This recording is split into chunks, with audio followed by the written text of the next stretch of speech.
ஒரு இடத்துல இருக்காரு. அவர் நினைச்சா சரி பண்ணக்கூடிய ஒரு விஷயத்த நான் இங்க சொல்லணும்னு நான் விருப்பப்படுறேன்.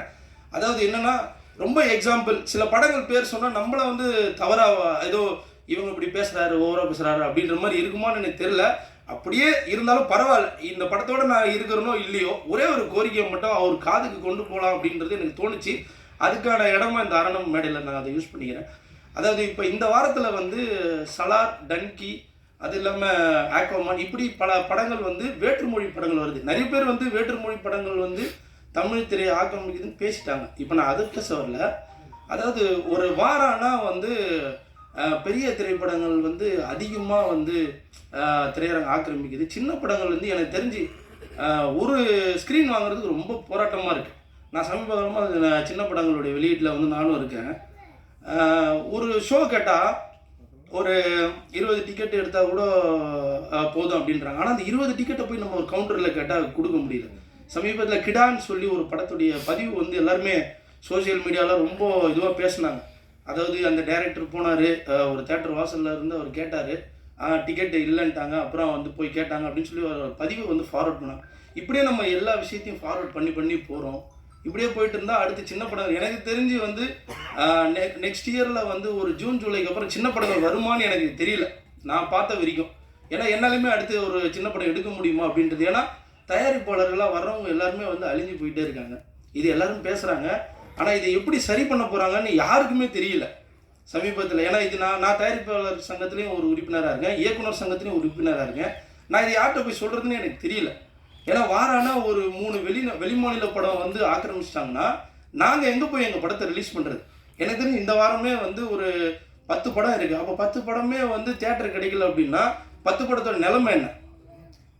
இப்போ ஒரு 1000 பேர், ஒரு 500 பேர் தமிழ் திரைக்கூடத்தோட மாணவர்கள் இருக்காங்கன்னா அடுத்து ஒரு 500 மாணவர்கள் இந்த மாதிரி ஒரு க்ரௌட் ஃபண்டிங்கில் ஒரு நல்ல படம் பண்ணணும் அப்படின்னு நினச்சாங்கன்னா கண்டிப்பாக பண்ண மாட்டாங்க. ஏன்னா இது எப்படி ரெவன்யூவாக பண்ணுறது? சார் உதவி பண்ணால் நிறைய பேர் இருக்காங்க, காசு கொடுப்பாங்க. ஆனால் அந்த காசை கொடுத்தா நம்ம கொடுக்கணும்ல, கொடுத்தா தானே அவங்க வந்து ஒரு படம் தயாரிப்பாங்க. ஸோ அதனால் அவர் உதயநிதி சார் வந்து சின்ன படங்களுக்குன்னு ஒரு சில விதிமுறைகளை வச்சு அவர் இந்த திரையரங்கங்கள் வாயிலாக அவரால் நினச்சா செய்ய முடியும் அப்படின்றது எனக்கு தோணுச்சு. அதாவது இது நான் சலாரோ டன்கியெல்லாம் சொல்ல, சமீப காலமாக எவ்வளோ படங்கள் கேஜிஎஃப் அது இது நிறைய படங்களோட ஆக்கிரமிப்பு இருக்குது. அதுக்காக வந்து நீங்கள் நல்ல படம் எடுங்க, நாங்கள் தியேட்டர் கொடுங்க அப்படின்னு சொல்லிட்டு நிறைய திரையரங்க உரிமையாளர்கள் சார்ந்த மிகப்பெரிய மூத்தவர்கள் பேசுகிறாங்க. நல்ல படம் எடுத்தால் நாங்கள் கொடுக்குறோம், தியேட்டருக்கு ஆடியன்ஸ் வர மாட்டேன்றாங்க. ரைட், அது எல்லாமே ரைட் தான். அப்போ வரமாட்டேன்றாங்கன்னு தெரிஞ்சால் அப்போ அதுக்கேற்ற மாதிரி வந்து சின்ன படங்களுக்குன்னு ஒரு வரைமுறை வைங்க.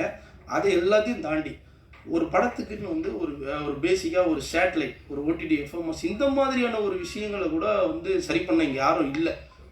ஒரே ஒரு ஓடிடி பிளாட்ஃபார்மை வந்து ரெவன்யூ ஷேரில் நம்பி நம்ம எல்லாருமே சினிமா இருக்கும். இது எந்த அளவுக்கு மாறப்போகுதுன்னு தெரியல.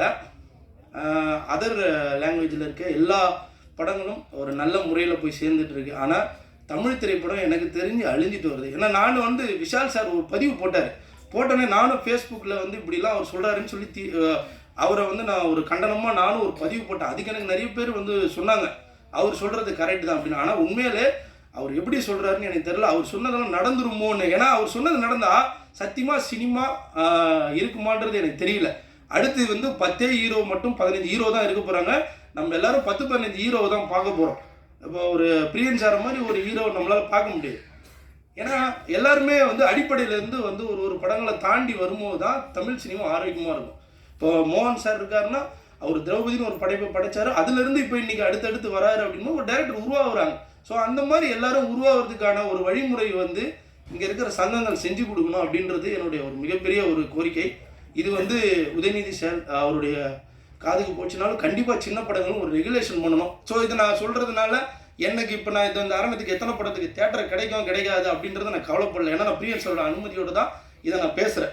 ஏன்னா அவர் எனக்கு அந்த உரிமையை கொடுத்தார். சார் நான் இந்த மாதிரி ஒரு விஷயம் இருக்குது சார், இதை நான் சொல்லணும். ஏன்னா நம்ம சொல்லும் போது தான் அது ஒரு இதுவாகும் அப்படின்னோடனே உங்களுடைய அவர் சொன்னார் இந்த மாதிரி அது பேசினா சரியாக இருக்குமான்னு. இல்லை சார், எல்லாருமே நினைக்கிறது தான், நம்ம சொல்லுவோம். ஏன்னா நம்ம ஒன்றும் தவறாக சொல்ல. ஏன்னா இப்போ ஒரு குழந்தை அழுதுன்னா அந்த குழந்தைக்கு சாப்பாடுன்னா அந்த குழந்தை கேட்டால் தானே தெரியும். ஏன்னா இங்கே வாரானா வந்து நம்ம இங்கே பல படங்களுடைய ஒரு ரிலீஸை பண்ணிட்டு நம்மளாம் போயிட்டே இருக்கோம். ஸோ இதுக்கான தீர்வு என்ன அப்படின்றது இங்கே யாருக்குமே தெரியலன்றத விட இது யார் பேச போகிறாங்கன்னு எனக்கு இப்பயும் தெரியல. இப்போ நான் இந்த கோரிக்கையை கூட உதயநிதி சார்ட்ட அவர் மூலிமா வந்து நிறைய எடுத்து சொல்லலாம். ஏன்னா அவங்க ஓரளவுக்கு இன்றைக்கி நிறைய படங்கள் பெரிய படங்கள் பண்ணும்போது ஸோ அது நம்மளுக்கு இந்த மாதிரி சின்ன படங்கள் ஒரு வரைமுறை பண்ணித்தரலான்றதுக்காக நம்ம சொல்கிறோம். ஒருவேளை நான் பேசிட்டேன்னு எனக்கு 10 தியேட்டருக்காரங்க ஒரு அறிவுறுத்தர் அப்படி பேசுகிறாரு அப்படின்னு சொல்லி நினைப்பாங்களான்னு எனக்கு தெரியல. இது வந்து வாடிக்கையாகவே தொடருது. நான் ஒரு இயக்குனராக இருக்கும்போது பாடலாசிரியர்கள் வந்து பாடல் வெளியீட்டில் வர்றதில்ல, நடிகர்கள் வர்றதில்லைன்ற ஒரு விஷயம் இருந்தது. ஸோ இப்போ விநியோகஸ்தராக வரும்போது இந்த பிரச்சனை இருக்குது. இந்த மாதிரி பிரச்சனைகள் எல்லாத்துக்குமே வந்து ஒரு தீர்வாக எங்கள் சங்கங்களில் வந்து செயல்படணும். ஏன்னா நாங்கள் ஷூட்டிங்கில் 24 கிராஃப்ட் வைக்கலனா மட்டும் வந்து யூனியன் பிரச்சனை அது இதுன்னு சொல்லும்போது இந்த மாதிரி பிரச்சனைகளுக்கும் ஒரு சங்கங்க வந்து ஒரு வழிமுறை பண்ணணும் அப்படின்றது தான் நாங்கள் எதிர்பார்க்குறோம். ஏன்னா வாரானா நம்ம வரோம், காசு போடுறோம், எல்லா இடத்துலையும் சும்மா கொடுத்துட்டு போகிறோம், அவ்வளோதான். சரி படம் நல்லா இல்லை, ஓகே ரைட். நல்லா இல்லாத படத்தை யாருமே நினைச்சு எடுக்கிறது இல்லை. எடுக்கப்பட்ட படம் மக்களுக்கு இடத்துல போய் சேரலை. சரி சேரலைனாலும் அந்த படங்களை வந்து போட்ட ஒரு முதலாளிக்கு ஒரு சின்ன ஒரு மரியாதை, அவருக்கு வந்து ஓகே சினிமாவுக்கு வந்தாங்க, இந்த மாதிரி ஒரு படம் இவ்வளோ தான் சேருது, அதுக்கான நியாயமான ஒரு எல்லா பிஸ்னஸுமே ₹1 அந்த பிஸ்னஸுக்கான வழிங்க